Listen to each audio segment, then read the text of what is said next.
ಅಧ್ಯಾಯ 5 ಶ್ಲೋಕ ಸಂಖ್ಯೆ 25.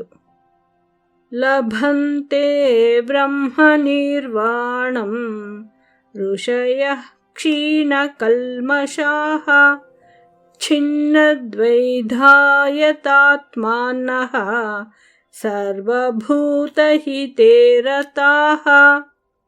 ಲಭಂತೆ ಬ್ರಹ್ಮನಿರ್ವಾಣಂ ಲಭಂತೆ ಬ್ರಹ್ಮನಿರ್ವಾಣಂ ಋಷಯಃ ಕ್ಷೀಣಕಲ್ಮಷಾಃ ಋಷಯಃ ಕ್ಷೀಣಕಲ್ಮಷಾಃ ಛಿನ್ನದ್ವೈಧಾಯತಾತ್ಮಾನಃ ಛಿನ್ನದ್ವೈಧಾಯತಾತ್ಮಾನಃ ಸರ್ವಭೂತಹಿತೇ ರತಾಃ ಸರ್ವಭೂತಹಿತೇ ರತಾಃ.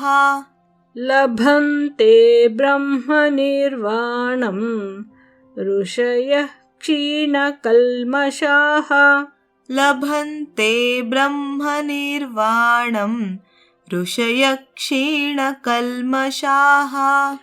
ಛಿನ್ನದ್ವೈಧಾಯತಾತ್ಮಾನಃ ಸರ್ವಭೂತಹಿತೇ ರತಾಃ ಛಿನ್ನದ್ವೈಧಾಯತಾತ್ಮಾನಃ ಸರ್ವಭೂತಹಿತೇ ರತಾಃ.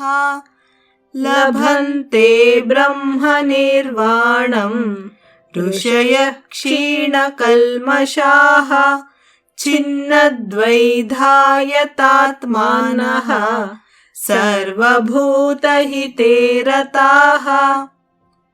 ಶ್ಲೋಕಾರ್ಥ.